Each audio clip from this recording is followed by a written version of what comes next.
Dos and don'ts, these 3 points రెగ్యులర్‌గా follow అయ్యి everything every day ఈ షెడ్యూల్ అనేది మనం ఏమైతే వేసుకుంటామో, ఫర్ ఎగ్జాంపుల్ ఈరోజు ఈ సబ్జెక్ట్ జాగ్రఫీ చదువుకుంటే జాగ్రఫీ ఫస్ట్ చదువుకొని then I use to attempt the geography mock test. చేసినాక మళ్ళీ ఆ టెస్ట్ ని పేపర్ అనాలిసిస్ చేసుకుని కరెక్షన్ చేసుకునేది. మీరే చేసుకున్నారా? సీరియస్లీ? ఆ టెస్ట్స్ కి ఆన్సర్స్ ఉంటాయి, లైక్ ఆబ్జెక్టివ్ కదా, ప్రిలిమినరీ లెవెల్లో I use to analyse where I did the mistake అని. Then at the end of the day I use to revise the previous year questions.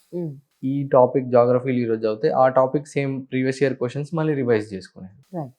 So ఇట్లా ఈ ప్రాసెస్లో మనకు తెలియకుండా మనమే జాగ్రఫీని ఒక 5 times రివైజ్ చేస్తున్నాం. ఫస్ట్ ఎగ్జామ్ ముందు, దెన్ ఎగ్జామ్లో వీఆర్ ట్రయింగ్ టు రీకాల్ మనం ఏది చదివినాము. దెన్ అనాలిసిస్లో మళ్ళీ we are trying to revise the same thing, ఎక్కడ తప్పులు చేసినాం ఎక్కడ చేయొద్దు అనేది తెలుస్తుంది. Next every day at the end of the day previous year questions మళ్ళీ జాగ్రఫీ. సో మనకు తెలియకుండా మనమే 4 times రివైజ్ చేసుకుంటాం.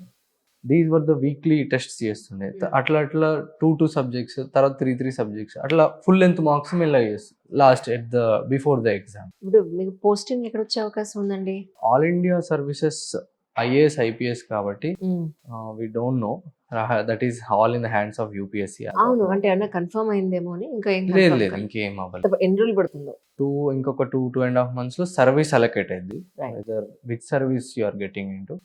If you are getting in all India service, అది ట్రైనింగ్ అప్పుడే తెలుస్తుంది మనకి ఎక్కడ పోస్టింగ్ వస్తుంది. ఇప్పుడు మీకు ఇంకొక అటెంప్ట్ ఉంది కదా? అవును, రాస్తారా? సో ఈ 2025 క్లియర్ అయిన వాళ్ళకి రూల్ ఏంటంటే you will get either 26 or 27 attempt. ఈ ఇప్పుడు వచ్చే మేలో రాయొచ్చు, లేదంటే 27 లో రాయొచ్చు. ఈ 26 లో, but you have to attend, if you are not writing the exam you have to attend the training. అచ్చా, సో 27 తర్వాత మళ్ళీ అటెంప్ట్ చేయడానికి లేదు. 27 తర్వాత if you want to attempt you have to resign and give the exam again. Oh my god, that is the new rule. Okay. So I am thinking right now to attempt the 27 exam. Okay, అయితే plan ఉంది. Yeah, trying to చూడాలి. ఇప్పుడు మీ posting దాని గురించి చూసుకున్న తర్వాత మీ మనసు అన్న మారుతుందేమో. I will decide. కొద్దిగా ఇప్పుడు break, I need a break for my self also. That's really nice actually. అంటే what about the mental and physical strength and stamina గురించి మీరు ఏం వర్కౌట్ చేశారంటే ఏం చెప్తారు? Physically I'm a bit active in sports. నేను అన్ని స్పోర్ట్స్ ఆడతాను, cricket, badminton, swimming. Physical exercise is very important, ఎందుకంటే ఈ ఆస్పిరెంట్ లైఫ్లో you're studying all over the day. నీ మైండ్ బాడీ కోఆర్డినేషన్ 2 ఉన్నప్పుడే you will be able to improve your concentration levels. ఈ 2 coordination ఉంటేనే మన కాన్సన్ట్రేషన్ లెవెల్స్ పెరుగుతుంది, కాబట్టి నీ మెంటల్ హెల్త్ కూడా దీనివల్ల ఇంప్రూవ్ అవుతుంది. Some sort of physical activity or exercise is important. At least not every day during the week, 3-4 days during the week as per our మన టైం స్కెడ్యూల్ అటు మేనేజ్ చేసుకొని you have to participate somehow అనేది నా feeling madam. ఇంటర్వ్యూలో ఏం అడిగారు మిమ్మల్ని? ఇంటర్వ్యూలో most surprising question for me, they asked me who is the most famous criminal from your college. అయ్యబాబోయ్. This was the reaction from my side also. Okay. Because నేను కూడా షాక్ అయ్యాను. లైక్ నా college, Hindu college is the #1 college in arts. ఈరోజు కూడా NIRF rankings లో I was well prepared with the successful people or the alumni from my college. Right. That was the most unexpected question. చెప్పారా లేదా ఇంతకి? No, I had no idea. అవునా? ఎవరు ఇంతకి చెప్పారా వాళ్ళు? No, they won't. వాళ్ళు చెప్పరు. ఓకే. నేను బయటకు వచ్చి సెర్చ్ చేసినా కూడా ఎవరు లేరు యాక్చువల్గా, అంత పెద్ద ఫేమస్ క్రిమినల్ కూడా. Okay. That question was to test my wit, అంటే ఎట్లా రియాక్ట్ అవుతా నేను ఆ క్వశ్చన్ కి అనేది అని నేను అనుకుంటున్నా. రైట్. అంటే అంత మన ఎక్స్పెక్ట్ చేయని క్వశ్చన్ వచ్చినప్పుడు మన ఎక్స్ప్రెషన్ కూడా మారనంత స్టేబుల్ గా ఉండాల్సిన అవసరం ఉందండి. యా, మన expression everything decides. In the personality test లో మన expression basically it is the personality test. UPSC అనే దాని పర్సనాలిటీ టెస్ట్. కరెక్ట్. అలాంటి షాకింగ్ క్వశ్చన్స్, షాకింగ్ ఇన్సిడెంట్స్ వచ్చినప్పుడు ఒక బ్యూరోక్రాట్ ఎట్లా రియాక్ట్ అవుతాడు, that is what they test in the personality. మన నాలెడ్జ్ టెస్ట్ మనకి ప్రిలిమ్స్, మెయిన్స్ వరకు జరుగుతుంది, కానీ this level they all see your potential to learn patience, ఎట్లా పేషెంట్గా ఉండి ఎట్లా సిచ్యువేషన్స్ రియాక్ట్ అవుతాడు అనేది చూస్తారు కదా. లోపల ఇది మన గ్రేస్ గురుల్లో హీరోయిన్ చెప్పినట్టు లోపల ఎంత బాధనండి లేదంటే సంతోషం అండి బయటికి మాత్రం చాలా స్టేబుల్ గా ఉండేది ఇందులో ఏది కరెంట్ ఏది చూపించు అన్నట్టు.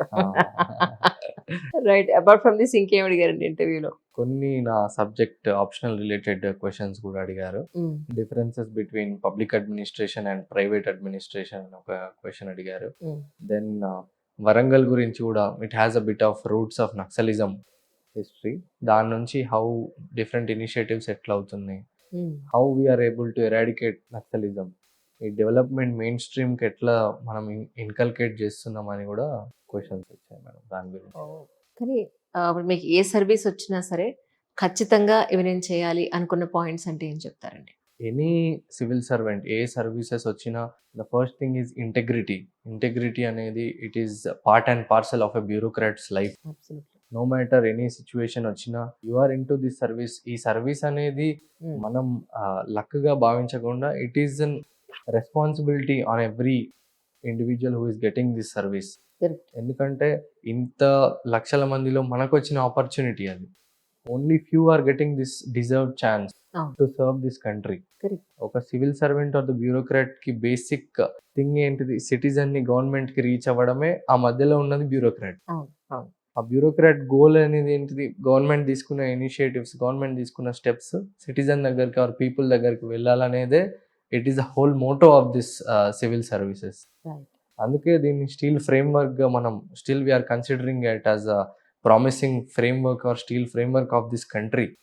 In 75 years of India's independence కూడా still these bureaucrats tireless hours they are able to contribute into this society. Absolutely. అదే any citizen, any bureaucrat future or any civil servant who is coming in to this civil service కూడా నేను అదే చెప్పాలనుకుంటున్నాను. అంటే doctors నే వెతికి పెళ్లి చేసుకున్నట్టు సివిల్ సర్వెంట్స్ చాలా మంది సివిల్ సర్వెంట్స్ నే వెతికి మరీ చేసుకుంటున్నారు. సో మీ వరకు సివిల్ సర్వెంట్ అనే అనుకుంటున్నారా, లేకపోతే లేదు హోమ్ మేకర్ అయితే బాగుంటుంది అని అనుకుంటున్నారు? ఎలా అట్లా స్పెసిఫిక్ కండిషన్స్ అయితే నేనేం అనుకోలేదు. It's okay if you are finding the right person, no matter ఏ ప్రొఫెషన్ ఉన్నా ఏది ఉన్నా అది important. As if you are understanding your partner somehow, అది important. It's not the profession or the it's not there what are they doing or what are they into it. మన right person able to understand our self and మనం వాళ్ళని ఎట్లా understand చేసుకున్నాం అనేది life partner కదా. That is my opinion. Thank you so much for coming sir and your time.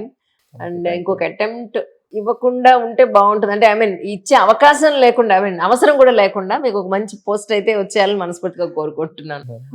Thank you so much sir. Thank you ma'am. Thank you very much. Thank you for inviting.